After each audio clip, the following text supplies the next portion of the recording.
Shalom anak-anak, jumpa lagi dengan Ibu Kety Sumarlina dalam pelajaran pendidikan agama Kristen dan budi pekerti khusus sekolah dasar kelas 1. Nah, sebelum melakukan kegiatan kita berdoa agar Tuhan memberkati kegiatan kita. Duduk yang manis, kita berdoa. Tuhan Yesus, kami bersyukur karena Tuhan sudah memberikan kami kehidupan, memberikan kami segala kebutuhan-kebutuhan kami. Tuhan, berkatilah orang tua kami, teman-teman kami, juga guru kami. Tuhan Yesus, kami akan belajar. Tuhan, berkatilah kami agar kami bisa memahami dan melakukannya dengan gembira. Dalam nama Tuhan Yesus kami berdoa. Amin. Nah, materi kita hari ini adalah tanggung jawab manusia. Adapun tujuan belajar kita yang pertama adalah setelah menyimak penjelasan dalam video pembelajaran ini, kalian harus bisa menjelaskan arti mengusahakan dan memelihara alam. Yang kedua, kalian bisa menjelaskan atau menuliskan perbuatan, contoh-contoh perbuatan memelihara alam seperti hutan, sungai, dan taman. Itu saja. Kita lanjutkan dengan materinya. Nah, alam semesta diberikan Tuhan kepada manusia agar manusia dapat menikmati semua alam ciptaan Tuhan. Nah, di sini lebih jelasnya kitab Kejadian pasal 2 ayat 15 menyatakan, lalu Tuhan Allah mengambil manusia itu dan menempatkannya dalam Taman Eden untuk mengusahakan dan memelihara taman itu. Nah, perintah ini Tuhan sampaikan kepada manusia pertama saat itu, yaitu Adam dan Hawa, yang ditempatkan di taman yang sangat indah, namanya Taman Eden. Semua kebutuhan manusia tersedia di dalam taman itu. Dan Tuhan memberikan perintah untuk mengusahakan dan memelihara taman itu. Nah, perintah ini juga kita terima sampai saat ini, bahkan sampai nanti Tuhan Yesus datang, kita manusia menerima dengan gembira perintah Tuhan untuk memelihara alam ini Nah, selanjutnya, apa itu perintah Tuhan kepada manusia terhadap alam? Yang pertama adalah mengusahakannya. Mengusahakan artinya bekerja keras agar berhasil. Contohnya petani itu. Dia mengusahakan, dia bekerja keras dengan cara menyiapkan lahan tanahnya itu biar subur, dicangkul halus-halus supaya akar-akar tanaman itu mudah tumbuh. Kemudian dicarikan bibit yang bagus. Kalau ada hama, terus dia akan basmi hamanya, lalu dia pelihara dengan memberi pupuk, menyiramnya waktu panas, kemudian dia rawat baik-baik, rumput-rumput yang ada dicabut, itu namanya bekerja keras. Sampai tiba saatnya dia akan memetik hasil pertaniannya. Nah, itu namanya bekerja keras. Demikian juga dengan nelayan. Nelayan pergi ke laut itu dengan mendayung, itu kerja keras anak-anak Belum menyiapkan perahunya, mendayung dengan tenaga yang besar, itu Kemudian dia menebar jala, harus kuat. Kemudian dia menangkap ikan. Kemudian dia dengan berkeringat, bekerja keras. Akhirnya dia mendapatkan ikan. Nah, semuanya itu agar berhasil. Setiap usaha-usaha itu dilakukan dengan kerja keras agar berhasil dan bisa dinikmati oleh manusia. Nah, seperti tadi hasil pertanian, sayur-sayuran kita nikmati. Kita jadikan makanan setiap hari kita. Kemudian petani juga mendapatkan uang. Nah, dengan uang itu bisa membeli sesuatu, keperluan sehari-hari dan lain-lain, sehingga menjadi sejahtera. Nah, itu ya. Nah,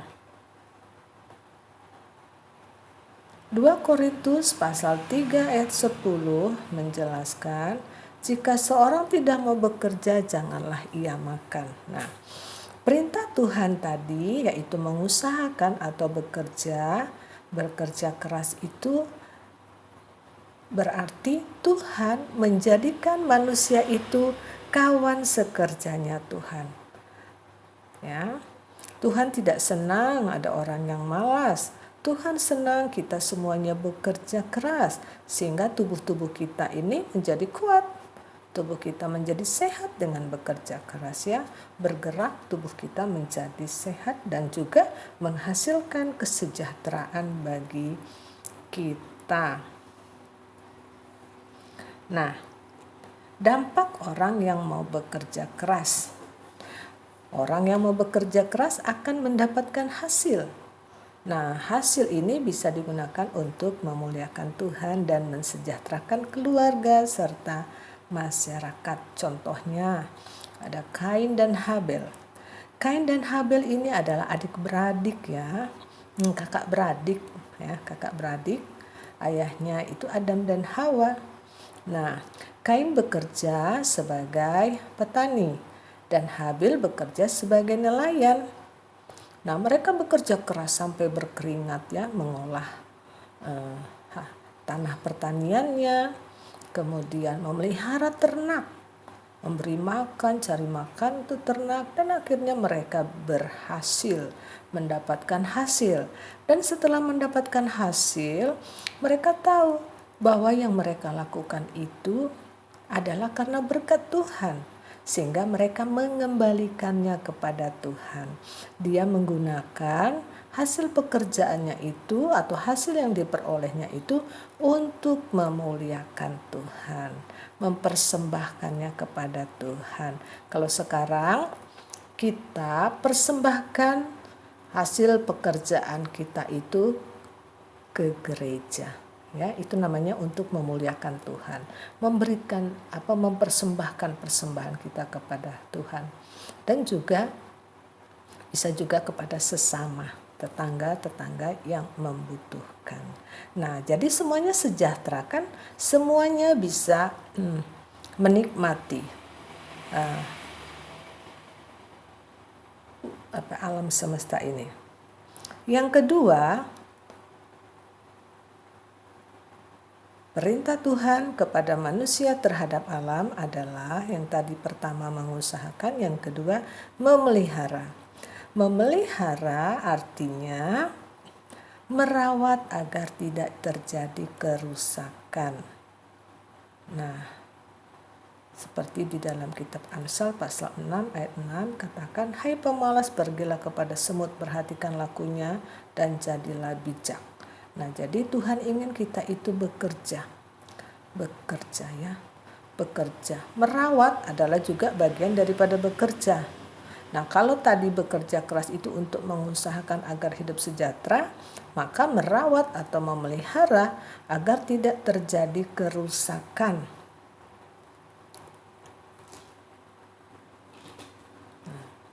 Orang yang suka bekerja keras dan mengusahakan alam semesta ini, dia akan menikmati berkat yang disediakan melalui alam. Jadi semua kebutuhannya terpenuhi.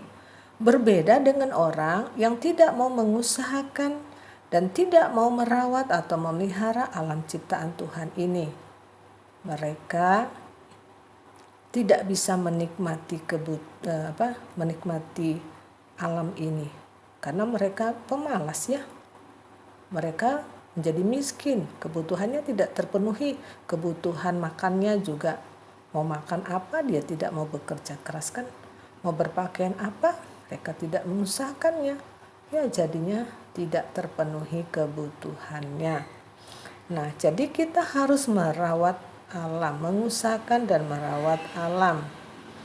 Contoh-contoh perbuatan orang yang tadi tidak mau bekerja atau yang perbuatannya merusak alam, mau enaknya saja. Misalnya membakar sampah tuh dekat-dekat rumah itu ya. Biasanya kan ada orang suka bakar sampah. Kenapa? Dia tidak mau jauh-jauh pergi mengolah sampah. Dia tidak mau jauh-jauh pergi ke itu pembuangan sampah. Maunya yang enak saja. Membakar sampah itu merusak alam anak-anak.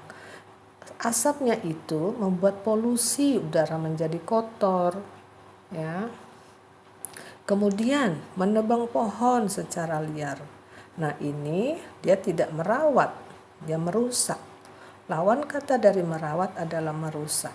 Pohon-pohon ditebang hanya diambil hasilnya saja, tidak ditanam kembali, itu namanya merusak. Kalau menebang harus menanam kembali ya, dan menebang pohon juga tidak boleh secara liar, harus ada izin dari pemerintah, tidak boleh sembarangan. Kemudian membuang sampah di sungai. Nah, membuang sampah di sungai ini kan malas ya, malas dia. Dia tidak merawat sungai itu harus bersih. Dia tidak mau jauh-jauh buang sampah seperti yang tadi Ibu katakan. Dia maunya gampang saja membuang sampah di jalanan, jadi kotor dan jadi tidak sehat ya. Banyak sampah bertumpuk-tumpuk di tepi jalan itu membuat banyak penyakit.